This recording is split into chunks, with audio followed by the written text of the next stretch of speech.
Hello, everyone. This is Jason Greenman, and welcome back to Breakouts, where business leaders and event professionals come to share their expertise and their stories with us. Now, last November at a trade show in Barcelona called IBTM, I met Mariska Kesteloo, who was running the influencer series there. We spoke about the rise of influencer marketing and events and how big hotels and destinations are finally jumping on board. So I've brought her on today to help us answer one simple question. How in the world can you start an influencer campaign today on a shoestring budget? Listen up, because there's some great ideas here from an industry veteran. Mariska is the founder of the influencer marketing company called Word of Mice, which helps hotels, venues, destinations, and other event-related companies find the best social influencer to promote their business. I really enjoyed this conversation. I'm sure you will too. So without further ado, please give a warm welcome to Mariska. Hello, Mariska, and welcome to the show. Thank you very much, and thank you so much for the invitation. Nice to see you again. Yeah, nice to see you again as well. Just as a quick little backstory here, over the last few years, I've become more and more interested in the area of digital marketing and in particular content marketing. So I saw on LinkedIn that you were either running the IBTM Accelerate or the Influencer Series. So I reached out to you through LinkedIn. Kind of quite out of the blue. You had probably never heard of me before, but you were kind enough to agree to meet up at the show, which I really appreciated. We spoke for a few minutes and said at some point we would try to collaborate, and so here we are. So thank you for accepting my invitation and meeting up. Yeah, you're welcome. Always happy to chat with other passionate professionals from the industry. Great, great. So let's jump straight into it. I don't know how informed our listeners are, but I thought we could start really from the basics. So what exactly is influencer marketing, and how do you personally define it yourself? Well, let me first start with the definition. So B2B influencer marketing is to remain top of mind at your desired target audience. That is actually my created definition after started my company 4 years ago. Mm-hmm. Just go a little bit of back history. I created my company purely from frustration. I saw the way how destinations and hotels and venues, especially, were promoting them during, for example, trade shows, still with flyers and folders and brochures, Mm-hmm. and not using actually the stories behind, which I saw from the travel influencers, where I've been working for 10 years in the travel industry. Mm-hmm. And I thought, they're showing their stories, they're sharing their experiences. And that is actually what is really missing in our industry. There are so many experts, freelancers, but also employees, business leaders who have a lot of expertise, but which we can't find online. We don't have a TripAdvisor, we don't have a booking.com where we can say, okay, we're looking for a destination where it can find, which is focus on technology or focus on sustainability. We have excellent flight connections from Europe, and I'm looking for 3-star venues, and I would like everything on a walking distance, for example. Mm-hmm.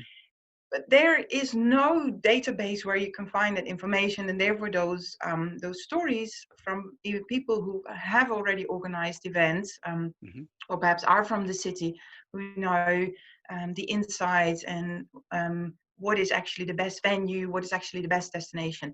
So therefore I came up to share those stories.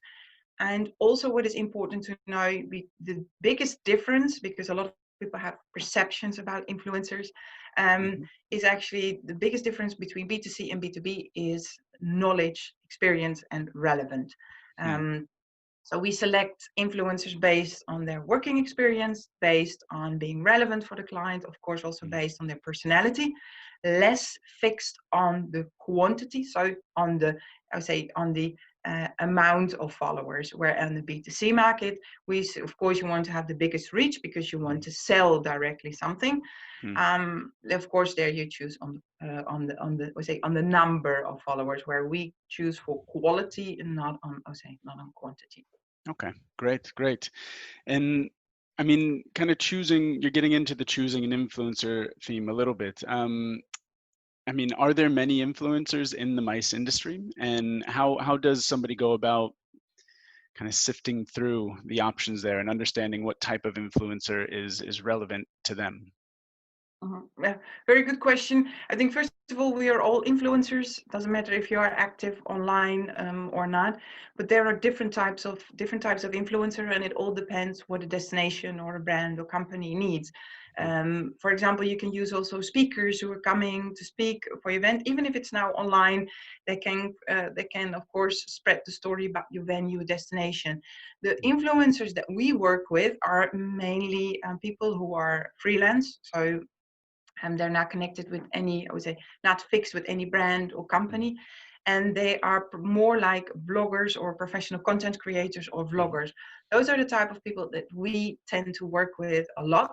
But of course, they engage with other people, for example, business leaders who are not going to be involved in the daily, I would say, in the daily activities of a campaign. But you can do, for example, an interview to engage that person and use that network. So it's actually a combination. So we call it nice and amplifier. So you could use different people for your brand of company, but you have to define, and that is really important. It's B2B influencer marketing is a strategic choice. So it's not something that you start, okay, I want to work with an influencer tomorrow. It's a well-prepared campaign. What are your outcomes? And align it with your online and normally also your offline activities, which is now, of course, a bit challenging. And also look, and therefore you can say, okay, who's your target audience and what is the right person to spread that message, and who can we use of perhaps also besides the influencers that are involved very actively during, for example, 6 months or a year campaign, because that is the time that we need to spread the message, because we work in a B2B environment. The lead time is long, and I think now the lead time will only be longer in a very uncertain moment. So it is very important to engage with people and to create that relationship of trust. And trust is a key factor in the relationship, and that is something we need now more than ever, because we do business because we trust each other. I follow you because I trust you.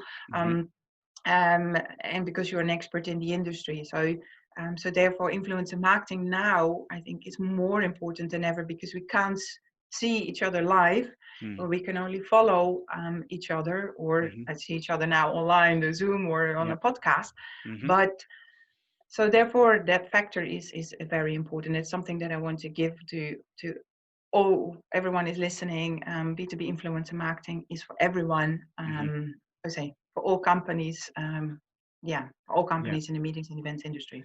And so I've seen in the industry too, you kind of have, from what I've seen, two types of influencers. You have people who are clearly very influential, but may not be present on socials, or they may not have much of a public profile. And then there's other influencers who have a strong voice, have a bit of a following. I guess the ones that you're able to utilize more are the ones that obviously have a following and are active socially and are creating content, right? Is that the kind of influencer that we're focusing on here? I mean, now we are in this. I would say now we are in a special time of of our entire lives. But I think the most important thing that you need if you want to work with influencers now is to define your strategy, and to find also a personality who reflects your brand and who reflects your values, which is even more important, and also a personality that you can align with, because not every person has has the same character, or did you say we can align with. So I think it's important that you really say, okay, what do I want to get out of the campaign? What are my goals on a long term? Do I want to keep the communication going? For example, I'm not on TikTok yet, which is of course now very popular, and I think also a good distraction nowadays to think of something funny. So if you say we don't have the skills in house, for example, to start on TikTok, why don't we ask an influencer who is already an expert in TikTok, and that we can grow together to create more awareness. So I think not directly thinking of the type of influencer, but first to set your goals and what are your desired outcomes and what is your target audience, and then you will filter out automatically the type of influencer that you that would align with the strategy. Okay. Yeah, that's great. Um, what, so kind of, again, going with the same theme, what does a typical, if there is a typical campaign, what does a campaign look like? So if I'm a hotel or I'm a destination and I'm interested in influencer marketing, but I don't know how it works. I understand what an influencer is. I see them on Instagram or on LinkedIn. How do I bridge that gap? What should I expect when I'm trying to create a campaign? What does a campaign look like? Well, that's a very good question. It's also a question we received. We received a lot actually. We spoke yesterday during a weekly webinar with 3 influencers about that Okay. question. So first of all, we asked that the client, for example, you're the hotel, we asked that you come with a very thorough briefing. So what is your Okay. target audience? What do you like? What is your outcome? On which channels are you already active? Do you want to? So also, if the influencer, for example, if you say, I want to be on TikTok, that you find an influencer who is active on TikTok. So to define, I would say, a profile, and then we are going to see who of the influencers has a match with the strategy. And the normal way how we work before COVID, I would say before COVID-19, Sure. we send that briefing towards our community of influencers to a selected amount of people, for example, 4 or 5. And then we ask them, okay, this is the strategy of the client. What do you propose? Because they know their audience of followers the best. So and then the outcome of each influencer is of course very different. Some say we focus on interviews to make the persons visible behind the scenes that we actually work with, because a cleaner, a waiter, they're all important, also for the service of the hotel, so to make them visible. The other would say, okay, I'm more focusing on video. I would make some videos on with certain themes. Others say I will make a combination of online and offline, and I will work, for example, with IBTM and to do a presentation and to host a drink on your stand. Yeah. And nowadays, where we can't travel, I think we should shift to the focus of more spreading the knowledge. So, for example, to do podcasts or to host a webinar. So there are so many options, and I hope that the people who are listening, especially the suppliers, that they see influencers, content creators are experts, and that I would say always they're extra pair of ears and eyes of your company, and see them as experts. They can also share their knowledge, for example, about social media towards your team, and how can they engage. They can also take over a social media channel, for example, for a month. So besides all the classical things, posting blog posts, videos, but there's so many options. And what I always give is, we had the ice bucket challenge, but we haven't had the mice bucket challenge, or something, or the mice challenge. So there's so many creative ways what influencers can do, but it all depends, and it all stands or falls with a good strategy and a good description of the influencer and a good strategy. Okay, great. And I mean, with the a campaign, does it typically last a certain amount of time? If I'm, let's say, this is going to show my complete lack of knowledge in how a campaign works, but whatever, let's go for it. Am I looking at like a menu of, okay, I get X number of posts on these social media channels per week, and it's going to last this many days or this many weeks or this many months? I mean, what are the physical results that I should expect from a campaign? What am I being guaranteed from the influencer? Yeah, no, I think you're asking the right questions, because I think a lot of people have the same questions, but not always dare to ask. So I think it's good that you're asking those I questions. I have no shame. And I'm Dutch, so you can ask anything. No, I think first, so I think what the most important thing is, people think that an influencer is just going to publish anything, and that is totally not the case with B2B influencer marketing, because first of all, they have written a strategy, and together we're going to create a content calendar. Okay. And this is the most interesting thing, because we share that, of course, online with the client. We as an agency, we review if the content is correct, if it's still applicable, or they need to adjust a little bit. Even if they write a blog post or they create a video, though perhaps even they would be on this podcast, the client can always give the final approval before it goes online. Mm-hmm. And by making the content calendar online, and now, for example, if there would be a campaign, you can shift any moment, because also the influencers understand that the tone of voice now, before and during and after COVID, is of course very different. Of course, But yeah. it's not that the influencer is just posting something spontaneously. Of course, perhaps if they're at the entrance or at the visit, during a visit, then they will post something, I'm here now in the hotel.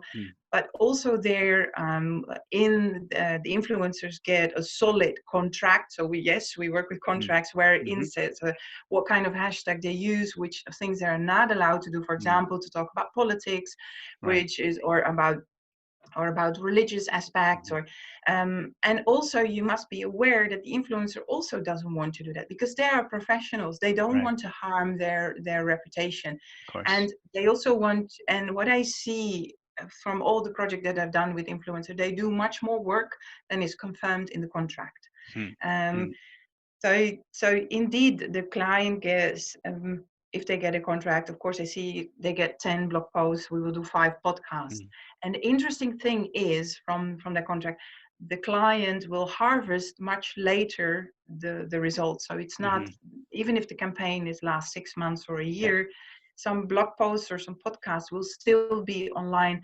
And suddenly things after a couple of years pop up again and be relevant. So the content can be used and reused by the client, and be shared as in an article, in a magazine, or and of course can reconnect with the influencer afterwards during IBTM and have a wrap-up party, even the campaign is over. So therefore, always think long-term, because the lead time in our industry is very long.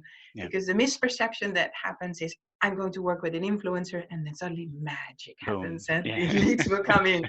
No, this is not the case. Not now during a COVID, not after. No, it's a long-term collaboration with humans, with real people, with real professionals who don't want to harm their brand, their reputation. They want to grow.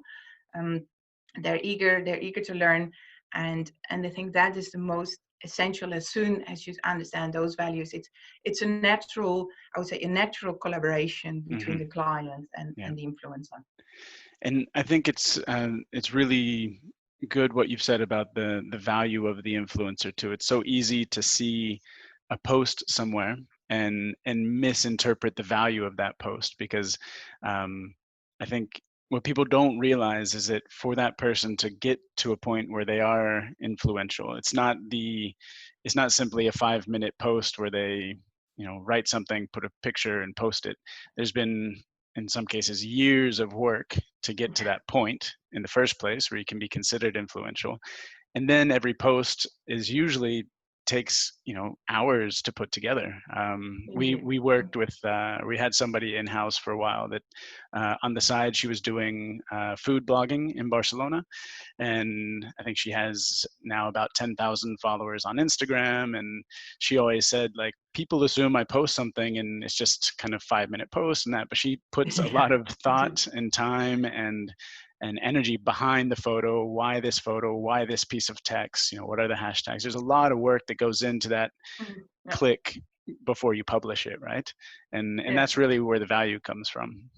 Yeah, but because you understand, because you have worked already with the person in the office, and a lot of people underestimate the value of an influencer, because I think because the reputation in the B2C market, there have been so many, I would say, bad examples. Of course, there are very good examples as well. And I think, if we go to a doctor, if we go to a lawyer, we see them as experts and we are willing to pay a certain fee. But if we work with an influencer, we are not willing to pay, despite that the work perhaps they haven't followed, I would say, I would say a master's degree, because I don't think it even exists in influencer marketing. Yet. But they have, like you said, they invested their time, and by following, by speaking, by trial and error, and not giving up, because you can only become an influencer if you be also very consistent, very professional, especially in a B2B environment. And I think that is so, I would say, so underestimated, and especially now, where you can use, I would say, that where you should work on your online visibility, and because everyone will shift to more and more online. And so I think, yeah, the influencers can play with their knowledge, with their experience that they have gained, can be a huge added value for suppliers who perhaps also don't always have that knowledge, but influencers are also willing to share that knowledge in a training, in a workshop, and of course that can also all be done online. Yeah, and whether we realize it or not, we are all online many hours a day, and I think oftentimes it seems to me that perhaps the people that that I tend to follow, or the people that I tend to remember, they may not even be producing, let's say, the highest quality content, but they're definitely producing the most consistent content, right?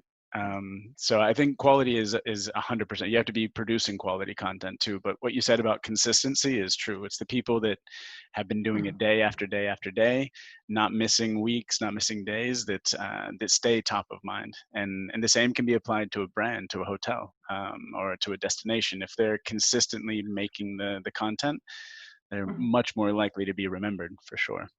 Yeah, and I think especially now, because a lot of hotels are closed and some people are, the staff is sitting at home, some people are not allowed to work. And there's also some destinations, of course, they have restrictions from the law or from the government. I think that the ones who will survive are the ones who are flexible and will adapt to the situation. And I said, never stop with your communication, even if it's not professionally, was say, done in a studio. Right. And there are so lovely examples that have done with a zero budget. And that's also something I would like to share is it's not about always, you have to think, oh, I need to have 100,000 euros. Right. Involved for influencer marketing. No, not at all.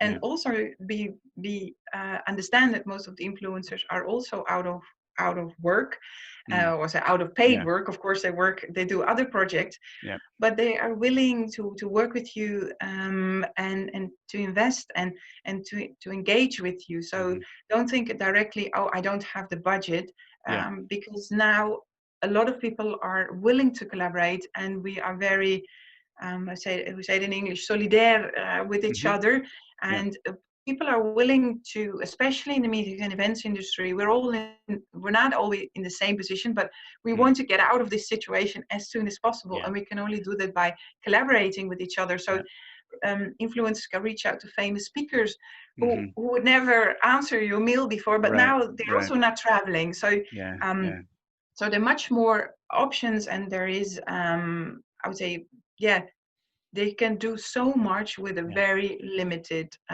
budget. And it's something that I would like to share. Please, even if you think, oh, online, I need to have a huge budget, there are so many possibilities. And I know, for example, one of the influencers we had yesterday conversation with, she's helping small business owners, small hotels and boutique hotels, also with their social media. So even if it's not paid, but she's helping them. So also the influencers are willing to collaborate and to help you to go through these times together. So don't think first about budget, but think what do I need, and what can I also give back on a short term and on a long term towards the influencers, and make sure that you find common values to come out of this situation, both from, I'll say, with a better perspective and a common goal. Yeah, and this is great, because this is something I think we spoke about previously too, was how can we create an influencer marketing campaign on a shoestring budget. Right now, it's been a bit of a apocalypse for the events industry, and the first thing everybody's done is kind of cut back on budgets, on costs, kind of waiting to see what what's going to happen before we start investing in a specific direction. So if I'm a supplier or a destination or a hotel, then I'm thinking, okay, I have this time where there's not a lot of activity going on, but I also don't have much budget to spend. Where can I get started? Let's try to give everybody some real value here. Like how can I get started in influencer marketing? Can I encourage my employees, or what are some ideas that you would give a supplier to do some influencer marketing today on a shoestring budget? Yeah. Well, I've seen so many examples already, good examples also from the industry. For one of the things that was more earlier in the stage, after just I used to call it apocalypse started. Apocalypse? Yeah. Yeah. So that I saw from, for example, from a hotel, that the sales team was working from home, and they had made a small movie from their home, saying one was ironing his t-shirt and said, "But I'm still available, but stay safe, stay at Okay. home, but we are still there." And the other sales manager was in the bathtub, and also think, but despite we're at On home, the but phone. you also stay safe, stay at home. Yeah. For example, which was a great, that was actually from Vienna House. Another example, which I found really amazing, was from the Faroe Islands. Normally, we should have gone to IMEX in Frankfurt, Mm. and exactly in that week, they did virtual site inspections with hotels and venues. Okay. Um, so they use their staff. There are also employees who don't have any groups, but by showing their venues and locations in a virtual way. Mm-hmm. Because we should have been at IMAX. So for a lot of people, perhaps there were not any other obligations in their agenda. Mm. So you can engage with people. Just by thinking, okay, what do I need, and how can I move forward, and use also your employees, use your speakers who have been towards your destination, partners who are involved. For example, if you work with a fixed catering, they also are out of work, or some people from the technology, or so there's so many things that we can do. For example, also Visit Monaco said already directly after this all happens, and we change our cancellation policies. It's a boring topic, but so crucial for event professionals to book your venue afterwards. So there are so many topics that we can talk about: social distancing, cancellation policy, hygiene.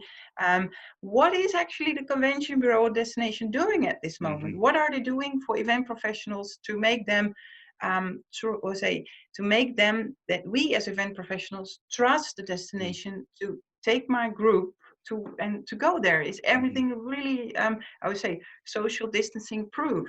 And so show that or show that in a podcast webinar, and you can do that everything simple through Zoom. And of course, or let the influencer or employee do interviews, or with other partners, how you work together. So it's first, of course, making a plan. And if you want to jump on a call, I'm happy to support. We also give free advice to everyone in, of course, in the industry, because I also want that many of all the suppliers will survive and will be open and can welcome their guests again, and that we are able to travel again in the future safely and comfortably, like we spoke before, that we can hug each other again and see each other again, and without thinking about the rules and regulations, but that we have loyal partners who make sure that everything for us and for our guests is everything is safe, and I say written well in a contract. So there are many possibilities if you just start thinking about it, because content-wise, there's enough. Just it's creative with budget, but we have time, and which was normally before a huge issue. So I think by making the selection of the right people who can think creatively and think in a long term and want to commit to your brand or product or venue, you can create amazing stuff. And hopefully they will add also sort of sense of humor, because I think that's a distraction that we all need, because we're sometimes, it's hard to remain positive. It's harder to see, we say, the light at the end of the tunnel, especially for some destinations and venues. So if you could also use a bit of sense of humor, in an appropriate way, of course. Yeah. I think you have the complete ingredients for a fantastic campaign. Yeah. Yeah. No, I think that's all really, really good advice. And it's true that it doesn't take much. People, the common doubts that I hear from people have to do with, well, I don't know what to post about, or somebody's already talked about this, or it's usually related about what kind of content to create. But really, when you start thinking about it, there's hundreds of pieces of content that you can make every day, because really even something that seems as boring as, well, we've changed our cancellation contract, as you mentioned, Yeah. that's a great piece of content. There's decisions that organizations are making every single day that actually people would be interested in understanding. So it's just I think it's having an open mind to content, and also the second part is making sure that it's not just motion, but that there's action. Because I see a lot of people kind of hesitating to put things out publicly, to post, but you have to press publish at some point, because otherwise it just never happens. Yeah, but I think also think first about yourself. If you are an event professional, what kind of content do you want to see? Or as a supplier, would you yourself work with a company who haven't done anything on publishing the past 3 months? So I think it's don't look too much towards what the others do, but think about how would you react. Would you work with a company who suddenly closes doors without announcing anything, and then after 4 months they open the doors and they expect that their loyal customers suddenly come back? That doesn't work like this. So I would say think also with a common sense, and of course you need to be careful about the words that you use, because especially if you use English, where it can which is still one of the most common language in our industry.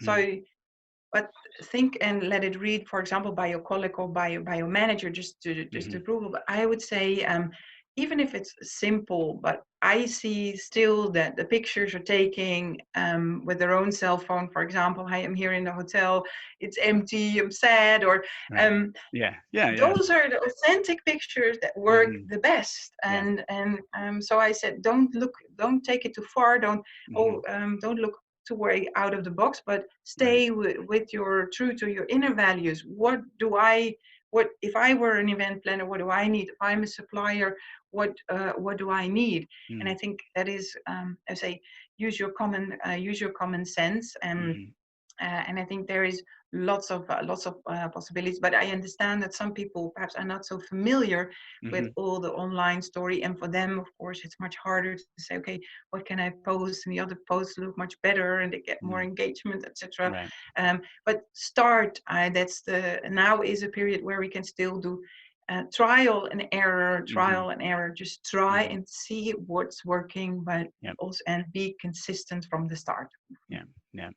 It's all really, really good advice. This is I hope people are listening carefully, because I think this is great advice to give, and there's really no excuse for people to not start today. Like you said, one of the resources we didn't have maybe 3 months ago or 4 months ago was time.